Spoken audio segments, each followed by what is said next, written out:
You're listening to Hooked on Startups, where every week you'll hear from some of the most talented, inspiring, and successful entrepreneurs who share their real-life stories, how they overcame challenges and failures, and how they mastered success. Get ready for some of the best business tips, tricks and tactics, and some frank, unscripted discussions. Here's your host, Matthew Sullivan. I'm just going to go for it, Shannon. That's great. Let's do it. I'm just going to press the button. Live dangerously. Not the big red one. No. That's bad things happen when that happens. Well, but the thing is, you're not around to know what happens. You don't know. What I mean is that you're not there afterwards. So does it really matter? You know, if it's the complete global reset button that you're talking about. Correct. I don't know. This thing about the nuclear football as well. I mean, is it not just? I reckon there's cheese sandwiches in there, really. You know, rather than all this paraphernalia about, you know. Well, the last three presidents we've had, I wouldn't trust them with a regular football, let alone a nuclear one. Well, listen, having said that, I mean, it's actually quite difficult to control a regular football. So you know, I mean, trying to, you know, I've tried it, and it is impossible. But anyway, I think we're digressing here. Shannon Robnett, can I please wholeheartedly, with open arms, welcome you to Hooked on Startups, another exciting episode. Yep, glad to be here. So, well, you say that, but we've only just begun. Well, I will see how you feel in a few minutes. But you're a bit of a real estate chap. Is that a fair way of describing what you do? Yeah. And real estate is a good way of not losing money, I think. Is that another? Well, it can be if done properly, right? There's a lot of. I think you're leading up to something here. Yeah, you know, but a lot of things. I mean, you know, there's a lot of things that you can do to not lose money. There's a lot of things you can do to make money. There's a lot of things you can do to make tax advantaged money, and real estate is probably the most tax advantaged way to make money. Do you know what? It's funny. If you look through LinkedIn, I think every second or every third person is a real estate investor, developer. Yeah.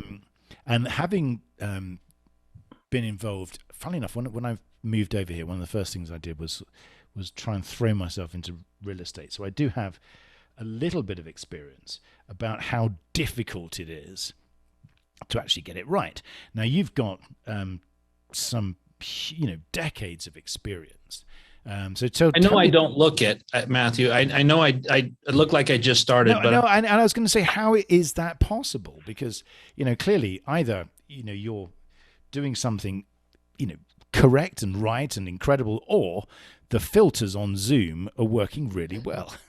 Well, you know, the thing is, I mean, I grew up in a real estate family, right? I mean, I'm a fourth generation realtor and a second generation builder developer. So we didn't call it indentured servants during the weekend, but that's where I worked. I worked on the job sites. I saw my mom doing open houses. I saw my dad building the houses, building industrial buildings. And all I've ever done is real estate. And so as I've seen that progression, I've learned that it's everybody's favorite topic to love or hate, depending on the economic cycle that we're in. And so now we have a lot of people who are back in the startup phase of their real estate career. These are a lot of times the same kind of people that got into the career in 2006 and 2007 before the global meltdown, decided it was too hard, got out of it. But, you know, here's a funny statistic. Only about 80% of realtors don't do a transaction. Only 80%. Only 80% go through the licensing process, get their license, and never actually buy or sell a home for someone else, let alone themselves. The number is astronomically higher of those that are in the real estate business of being a realtor that actually own more than one property. Like it's almost 96% of realtors do not own more than other than their primary home in the real estate game. And again, that's really testament to how difficult this business is, because on the surface, it looks easy, doesn't it? Because everyone is an expert in real estate because we all live in houses. So, and our houses go up every year without fail, don't they? And we do nothing.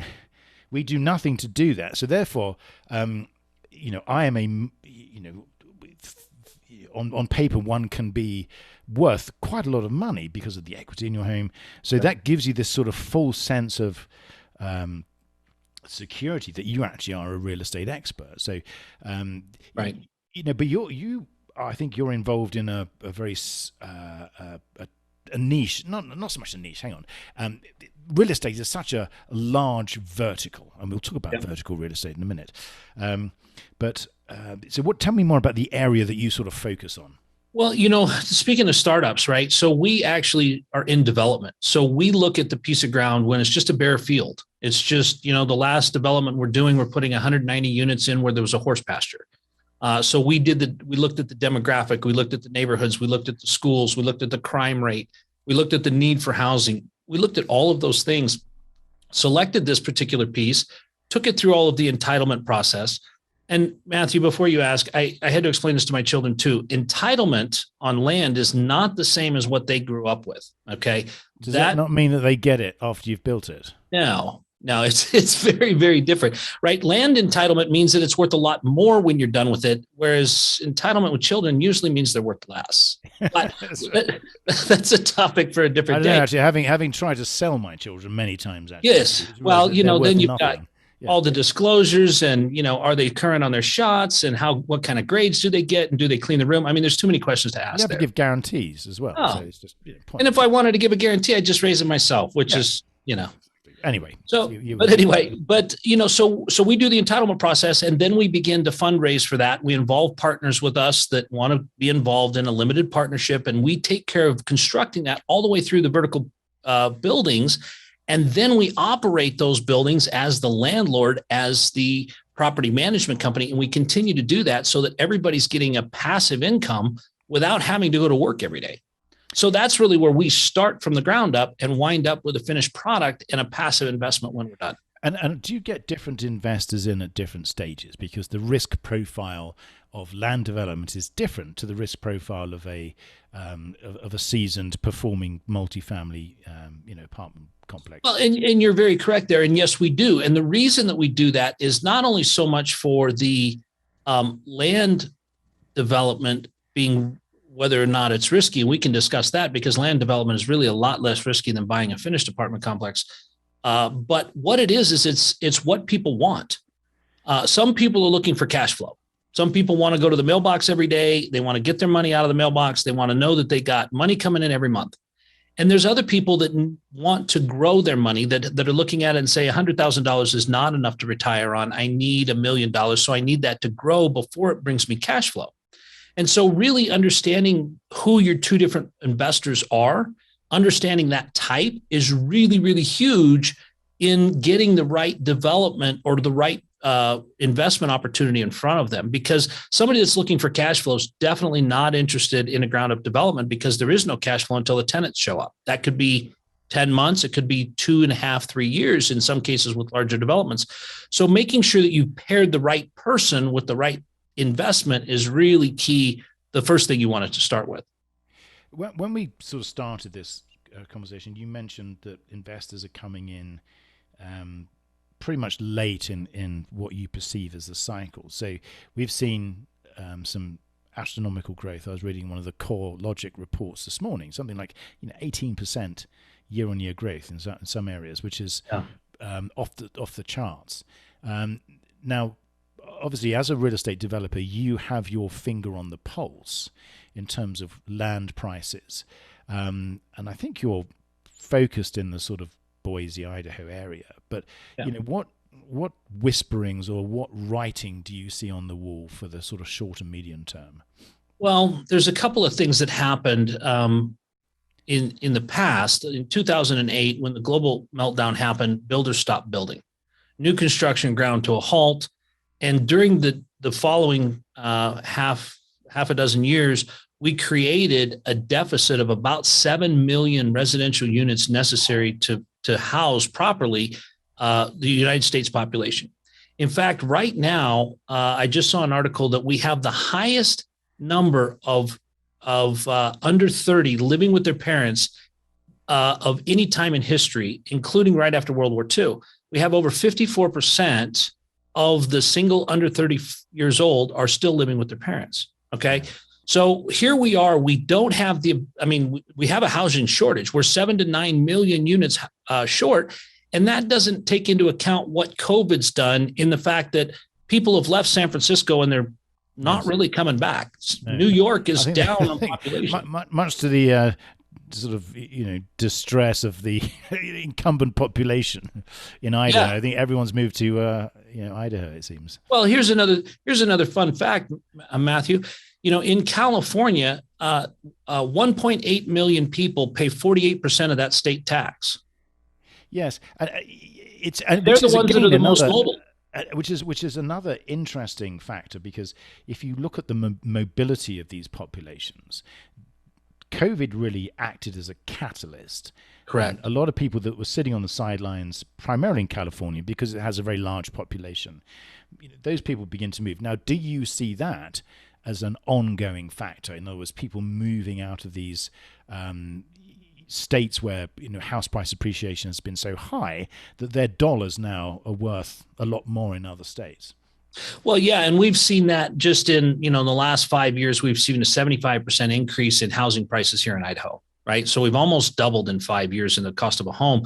But the reality is, it's still fairly affordable as far as the national average. And the other thing that it does is it provides a quality of life. Often people ask me, why Boise? And my answer is very, very simple. You must not have ever been there. Yeah. Because when you come here and you see what it is, there's no question this is a great place to live, right? And so when we see that, people are starting new businesses all the time. They're coming out of California. They sold their overpriced house. They got $2 million. They come up here. They buy a $600,000 house, which is a very nice 2,800 square foot brand new home, and they start a business. And they get into that business that they always wanted to do, whether it was crafting or window tinting or whatever. They have that opportunity. And so we see a lot of startups coming out of that into our area. So now we see a lot of incubator space for more jobs, more businesses. And again, we need more people to fill those jobs. So it kind of creates this cycle that now we're looking more and more attractive because our wages are now climbing also. Yes. And again, from your perspective, are you involved in the site? You find the site, you entitle the land, you build the properties. You then said that you manage them. Do you sell them on at that point and then recycle that capital, or are you looking to grow, a large portfolio to compete with some of these, smaller, institutions and hedge funds? Well, one of the things that we found is that some of the problems with real estate is the lack of liquidity. You get involved in real estate, there's not a whole lot you can do with it. So we've kind of started another startup on that, which is a blockchain technology company that now allows you to turn your real estate holdings into a blockchain, which allows for the transfer of the asset independent of the general partner or the syndicator. As a lot of people relate blockchain to cryptocurrency, which it can be, it has about as much correlation to cryptocurrency as the paper things in your wallet actually being worth a damn, right? Yeah. So the reality is, blockchain is a technology that conveys information and spreads it over a wide network so that it's public information. In that, we're able to tokenize or divide the shares that we would normally divide on paper. We're able to put that into a digital format so that everybody can see that. What that allows to happen is, after a period of 366 days, the lockout period put on by the SEC, now you, Michael or Matthew, are able to trade some of your securities, some of your tokens, for cash, so that you can now ride through that upcycle of the development, take some of your cash, recycle that back to yourself while we hold that asset long term. So it really opens up the envelope, and it allows other people to come in when it's stabilized. The returns won't be quite as good. You're going to pay a higher price for that share of that property, but you're going to know we're in the cash flow portion of that cycle. And now you're going to have that security of knowing that, yeah, I might have paid $110 for it instead of $100, but I know I've got cash flow every month, and I don't have to worry about, are they going to get this finished? And is the price of lumber going to go through the roof? And are they, they're going to go bankrupt? And again, this is another very interesting topic, because is it my vertical equity? That's correct. Yeah. Okay. So, and again, how is that a relatively new approach that you're taking? It is and it isn't. I mean, CrowdStreet, Yield Street, all of those have been around for a while that create the crowdfunding sites. Yeah. And so we took that approach, but we decentralized it because we didn't really want it to be locked in. And one of the things that's difficult with syndications is the liquidity. Yes. See, even with CrowdStreet, you're not in control of how long you're in the deal. The general partner is, who has brought the deal to CrowdStreet. So when they want to exit, they do, and you can't move before then or until then. Yeah, exactly. This allows you to put yourself in control. Then the other part of what my vertical equity is it's going to be a platform where other syndicators are going to put their properties. And so now, Matthew, you've been involved in a deal that John put on there, and now it's time you want to sell some of that out. You want to get involved in another development. You can actually trade in between assets on the site. So it really becomes, let's call it the NASDAQ for real estate in a tokenized format. And it allows for the digital tracking of all of the ownership from person to person to person through the simplicity of blockchain. And so presumably each property or each development will have its own set of tokens relating to. Exactly. So you've got one token that represents a share in the LP or the LLC, whatever you want to set up. So you're Correct. creating a structure offered under Regulation D, presumably. Correct. Yeah. So that means that and you're just working with accredited investors at this stage. Well, no, that's not entirely true. We're working through the process to become a Reg A plus so that we can work with anyone. Currently, we also offer a 506C, which is for accredited only. But we also have a 506B platform on there as well, so that people that are unaccredited can also participate, because the whole goal of this, Matthew, but one of the things that we see here is that there's a real discrepancy between the startup investor and the sophisticated investor, and finally the accredited investor. And our goal of this platform is to disrupt that.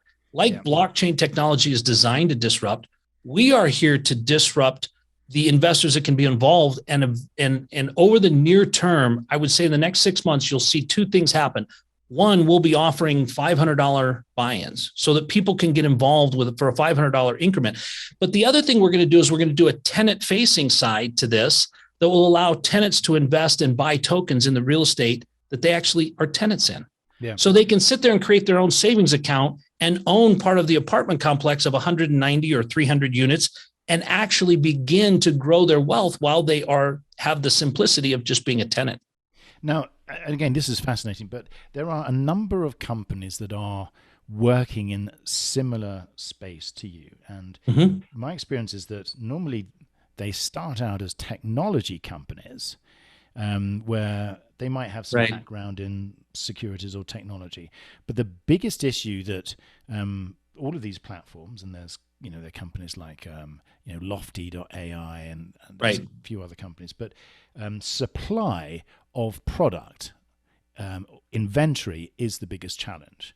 So in other words, how do you scale this? Because you've got your approach is different because you're coming at it primarily from the real estate side. Correct.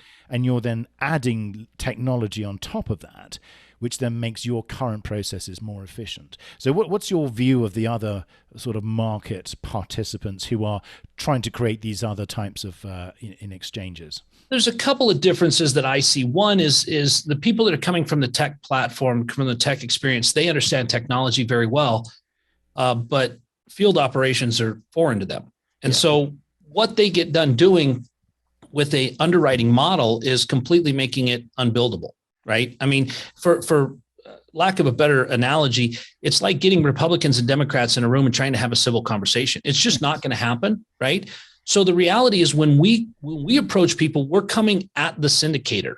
We're coming at the developer. We're not as concerned about the technology because we've got a group of guys in a dark room that we throw pizzas through the slot every now and again that are building the technology, and they build what we tell them and they know what we want.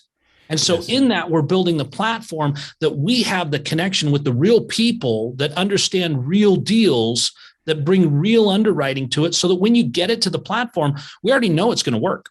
These guys have proven track records and they know what they're doing, and we know they know what they're doing. And so at the end of the day, we're not asking the question of, can a contractor build it? Of course, a contractor can build it. Can a tech guy sell it? that's really where we've created that interaction and made it work better. And I suppose the other biggest challenge is creating liquidity and transactions in a secondary marketplace, because theoretically your shares in an LP or an LLC are tradable, even if they're non-tokenized after the lockout period. It's finding willing buyers, really. Right. So how do you see that developing? Is that going to be a major challenge for you, creating a marketplace where there is activity, so someone who wants to sell actually has a willing buyer on the other side of the trade? I think that's going to be the simplicity of all. And I'll name a couple of platforms that have done very well doing that. eBay, Uber. These platforms, all they did was find somebody with a car or find somebody with a bunch of junk in their garage that wanted to get rid of it and gave them a platform. So now I think that the reality of putting the information on the platform, putting it out there, I think that you're going to see a lot of people interested in doing that, including syndicators, because the reality is it creates for syndicators go a cycle. They have a life cycle on the project of 3 to 7 years, and then they're going to sell the project because it's time to redo the carpet and redo the paint and put new deck chairs by the pool. This allows for liquidity to come into the transaction from outside investors just based on price increase that doesn't include the bank. So you're going to be able to do a refi by offering equity for sale that has climbed for all of the investors. And the other side that we've done with that, and this is the difficult part about what you mentioned, Matthew, with the paper transaction, is you've got to go find the guy that wants to buy your position, and then you got to sell him that position, and you've got to get approval from the general partner. And then when the distributions are made, the general partner has to go find the guy you sold it to. Yes. Well, that's the beauty of the technology, is the blockchain filters that, just like a Plinko machine. You put your distributions in the top and it follows the blockchain down and goes to the bottom level and makes the distribution at that level.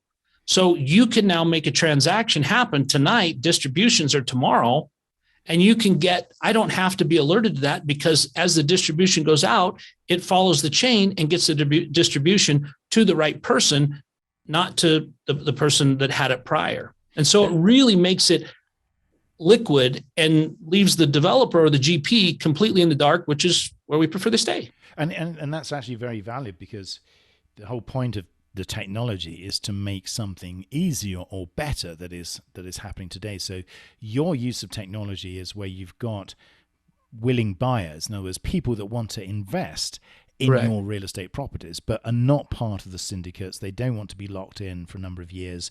They don't want those big ticket investment prices. And it's interesting when you talk about Reg A+, because that opens up the doors to non-accredited investors, and the shares are immediately tradable. So in other words, you don't have that 12-month lock-in period. And then you have people that want to buy now, or there's people that want to buy $150 or $250 a month in real estate. They want to just kind of set it and forget it. But how do you do that other than put it in your bank account, wait for 2 or 3 years, and then go make the purchase? This allows people to do those kinds of things. And it really opens the door for everyone to participate in real estate without having to be a bigwig or have, $1 million portfolio or even a $50,000 minimum like a lot of these require. And you mentioned people like CrowdStreet, who were one of the very early adopters of the Jobs Act and crowdfunding. I think they've been around for 6 or 7 years now, and I think they've transacted at least $1 billion. I saw today it was just over 2 billion. But yeah, lots. So there's some real legs there. And do you think that this is a natural progression? I mean, is blockchain really that important to make this happen? Do you think that's the technology that's actually allowed all of this sort of free movement and liquidity to happen?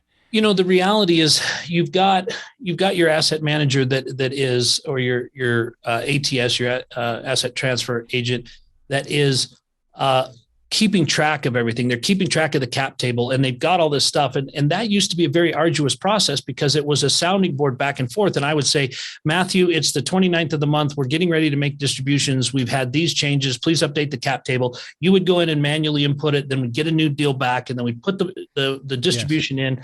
now that all happens seamlessly at the blink of an eye, and it's done on your mobile phone. Yes. You can go in and trade. That cap table is updated immediately. Nobody needs to be notified. I just stick the money in the top end and it comes down and it follows the chain out. So the reality is blockchain takes everybody's hands off of it and locks it in and makes it a smart contract too, so that everybody can see what the contract is. Everybody can see what's going to happen over the next 3 to 5 to 7 to 10 years because it's all written in chain. So if you're able to turn an illiquid asset, which is real estate, which is these large developments, into tiny fractions, the research that you've done is, do you see that there really is another $2 billion potentially awaiting your investment platform? Well, I think that there's another 20 billion. When you talk about there's 7 million houses in America, one of the biggest gaps between developers and constructed product is cash. Yes. When you can break down the door and the barrier to cash by putting it on a platform where people can find it and they can be found, I think you do a lot of things. It's not that eBay is that successful at selling skateboards, but you happen to want a skateboard and you happen to know that if I go to eBay, I'll likely find one. And so I think putting that platform together where people can come to it from both sides of the equation, and soon will be also tenant facing on this, I think is really going to change the game. It's really going to change a lot of things because people will be able to now not only see the benefit of being involved in real estate investment, but it takes a lot of the trepidation out of it when you know that you can reliquify fairly quickly. Yeah, I think that's the biggest difference with the existing crowdfunding platforms, is because all of the real estate crowdfunding platforms offer the ability to buy into a project. But again, you don't have control and there's no immediate exit strategy. You have to wait until the project or the general partner or the managing member, depending on how it's structured, decides that the project has come to an end. Now, on that side, so you're now firmly dealing with the securities world. So on one side, we have real estate and all of the regulatory requirements around that and all of the challenges to make sure you got the yield. But you're now, because you're trading in securities, you're now firmly in the securities world. So what sort of learnings or challenges have you faced learning to straddle those two very different universes?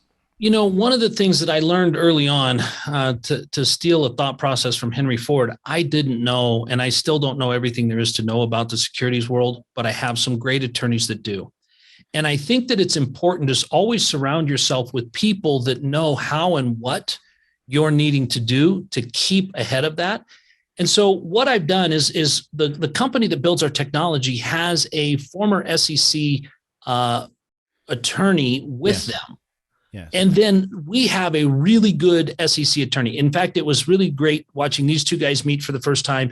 It was like they were both speaking the same language and nobody else in the room could understand. Yes. Right. Fantastic. And that's when I knew, hey, we have the right combination here, because the last thing I want to do, Matthew, is wear orange. I mean, look, I'm not going to look good in orange. I'm 5'9". Prison is not for me. Right. And so to stay out of that, you hire some of the best and the brightest to make sure that you're not even close to that line where you could get into trouble. And that's really where we've landed with these guys, is to make sure that we're putting together a platform that's responsible, that's ethical, that is well-researched and well-funded, so that we're not running into the dark and finding out later that the SEC, when they come in, they don't ask, and they don't act nicely. They close things down. They seize assets. They do all kinds of things, because there's some serious offenses when you're dealing with other people's money. And so we've really made sure that we're staying above board on all that. We've got great legal counsel. They're tight. They're working on every step of the way, both from the forward-facing side and the SEC-facing side, so that we're making sure that we're all in compliance. We have KYC that's integrated into the platform, so you can't even see what's going on the platform until you've told us who you are and what you're doing. Which is great, because this is exactly what is needed, I think, to move securities and trading onto blockchain and to really go to the next stage of, this is like crowdfunding, version 3 or version 4, where you've got liquidity, you've got trading, and people are comfortable going onto platforms knowing that they are buying what they think they're buying. And I suppose for you, the ability to tap into retail investment capital means that you've probably got lower expectations in terms of return profile. So you've got a bit more leeway in terms of what you have to pay the investors. And also you're tapping into new sources of capital, which means that you've then got the ability to build more projects. So it can be a virtuous circle. It is. And one of the other things that we are looking to do is we're looking to reach out to other syndicators to bring them to the platform. And one of the things that has been difficult for syndicators that are wanting to get started, that have, done their first deal, maybe it's a small deal, it's a 20-unit deal or 30-unit deal, and they're just really trying to scale their business. Some of the costs to syndicate can be prohibitive. I mean, a Reg A plus starts at 75 grand and usually winds up somewhere closer to $1.50. Yeah. That's not something everybody's got laying around. Absolutely. So the reality is, as we move forward with that, we're opening doors for other people to join the platform. And when they do, then we have the doors open for other investors to join the platform. And that retail cycle, I believe, will begin to break up the monopolies that you see. What are you going to do with your retirement account? I mean, you've got a couple of choices, but none of them are really any good, because by the time you get done paying all the fees, there's not much left. You could put it in the stock market. That's another place where Robinhood will help you out, especially if you buy GameStop. Oh, Yes. wait, that didn't work so well. But those are the kind of options that are available to people. And when you can provide an ethical option that allows people through education to become involved with a blockchain technology platform, get with vetted syndicators that know what they're doing, have repeated track records, can be counted on to bring it through. Even when it's not great returns, it's still done. Yes. Those are the kind of things that you want. And now you're opening that up to the general public. I really believe it will be the next wave. And you're making that tradable, so you've got multiple options of projects on the marketplace. Yes. And I think we've seen success in crowdfunding that is far greater, I think, than anyone ever anticipated when the platforms sprung up. So is this the thing that you're sort of most focused on, and most is this the future of Shannon Robnett Industries, or it really is. Part? It really is. One of the things that we've learned is through the last year and a half that building isn't as fun as it used to be. Yes. With scarcity here, I mean, from paint to flooring to cabinetry to granite countertops, I mean, everything has gone scarce. But the reality is the demand is very, very strong. And so I love developing. I love getting projects ready to go. I'm not really keen on building them. So this allows me to focus on what I love and allow other people to become the builders, the syndicators, and really bring a platform together that opens the doors and the floodgates to a lot of people to become investors in real estate. And I guess also you can leverage all of those years and decades and generations of experience to be able to properly vet. Just weeks. We don't need to go into decades. It's not really that long. I can cut that out in the edits if you like. I don't Please do. I don't want to make you look bad. Oh. I think that's the big difference, isn't it? Because just having a platform that provides access to deals is one thing, but making sure that those deals. So I suppose part of the obligation that you may face is turning people away. Do you see your platform as being an open platform like CrowdStreet, or being a vetted platform where you only accept maybe 1 in 10 deals? I think that is the biggest thing that we're going to be doing is we're going to put guardians at the gate, because we're not interested in bringing every deal to the table. While we do want to be profitable and we do want to make money, we believe that opening this up to a lot of people will allow us to vet the right kind of producers, the right kind of people that have got the experience that can bring quality, bring repetition. Real estate can have its ups and downs. As we know, 2008 wasn't great, but if you held on to it, you're in great shape now. Yes. So everybody looks at it from a different angle. But the reality is, if you've got a vetted sponsor, you've got somebody that's financially stable, you've got somebody that's got a repeated track record, and you vetted that and you bring that to the platform, I think you're going to have a recipe for success. And that's the big differentiator. It must be that the ability to make sure that at least some type of third-party, view or approach has been made. So that, absolutely, because there's a lot of projects on that could quite easily be put up on a platform that don't exist, and you only find out afterwards when it's too late. And the blockchain technology part of it doesn't really help at that stage. No. I mean, look, money that goes into the wind goes into the wind, whether it's on blockchain or paper. And that's where the SEC is trying to stop that from happening. But the problem is there's not a vetting process of the syndicator prior to the issuance of the that's OM, outside the SEC PPM. So, yes. That's where we come in and we go, these are real numbers. We've looked at the Cincinnati market. There's not a 23% rent growth. These numbers aren't going to work. These aren't going to pencil. And I think that's the thing which has to separate you from the no doubt countless new market entrants who may have the technology and the regulatory side, because you can buy in the regulatory side, you can buy in the ATS platforms, you can buy in the KYC. So it is a whole new industry that I think we are at the beginning of. I think would you agree that we've done the initial sort of approach where where it wasn't, we weren't sure whether it was going to go or no go, but it looks like it's really going to start moving now. Yeah, no, I agree with you there. I think we are definitely in a place where it's been vetted as an industry. It's now, in the second and third and fourth reiteration of that, where now you're combining the additional things that we bring that make it a complete package. It's not just a package that runs. We're trying to make this whole package run autonomously. After we've vetted the syndicator, after we've gone through the deal, the whole thing between the syndicator and the limited partners is all hands off. Yes. Whereas other platforms, it all has to run through the platform. It's all regulated and monitored by the platform. Yes. We're taking that piece out and making it something that through the smart contracts that lock in the terms and the conditions and the paydays and all of those things, it's now autonomous. And the sale of the assets, the transfer, the trade, all of that just flows through there and should be seamless. Yep. Very exciting stuff. But all that aside, Shannon, now, all this sort of this preamble about real estate and blockchain, that was just a bit of chit chat to pass the time so that I can get to the Hooked on Startups quickfire questionnaire. All righty. Well, let's do it.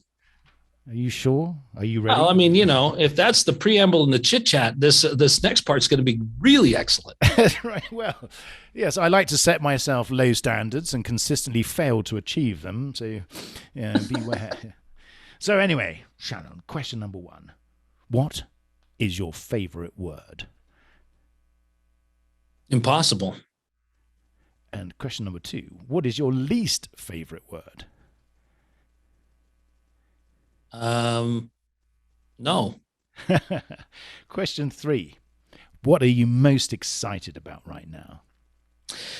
I'm excited about where we're at in history. I think that, it's a time in the market that has a lot of inflation in it. It has a lot of uncertainty in it. And that's where real money is made. Yeah. Because when you have an understanding of what wealth transfer really is, it's not stocks. It's not paper trades. It's not phantom assets or owning shares of Google. It's real hard assets. And I think right now in the next 5 to 8 years, you're going to see hard assets do phenomenally well, which is something I happen to know a few things about.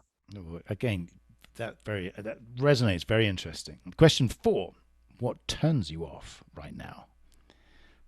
I think the thought process that everybody is an expert. I'm certainly not, but I've sought out a lot of experts, and I found that even a lot of those that say that they're experts aren't really.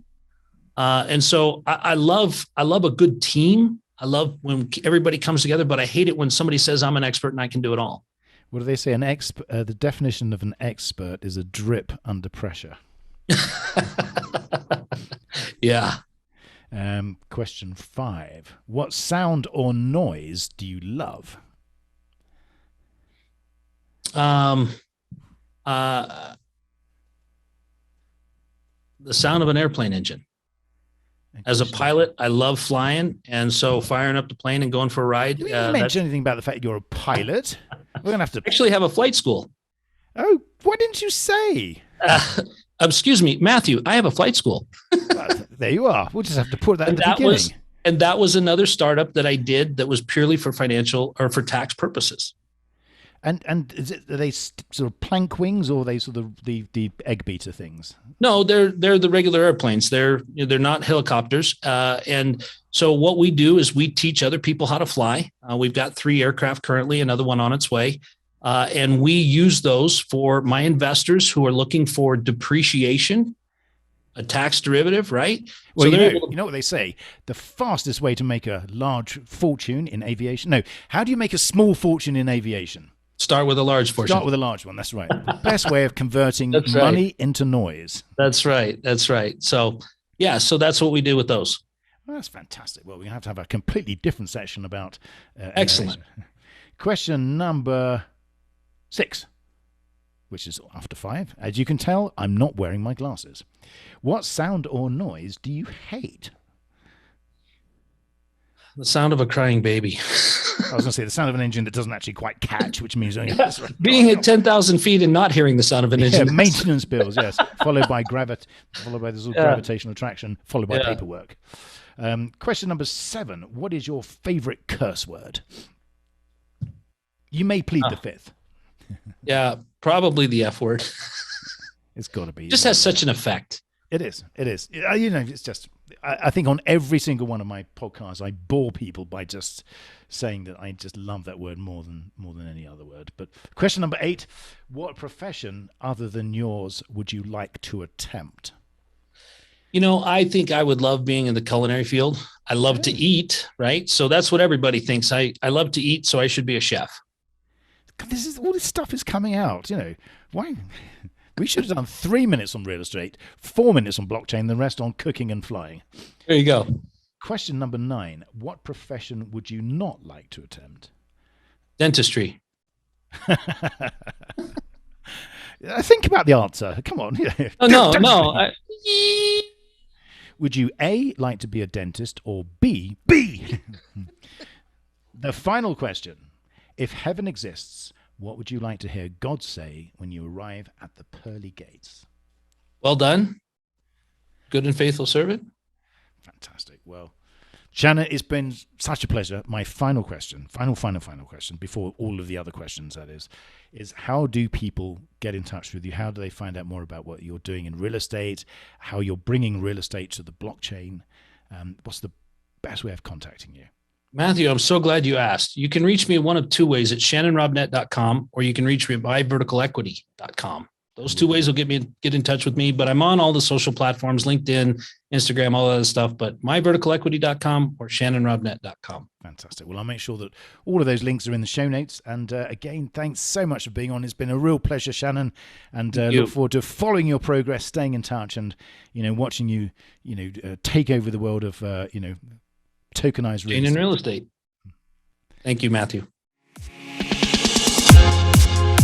You are listening to Hooked on Startups, where every week you'll hear from some of the most talented, inspiring, and successful entrepreneurs who share their real-life stories, how they overcame challenges and failures, and how they mastered success.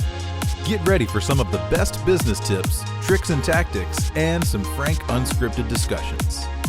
Here's your host, Matthew Sullivan.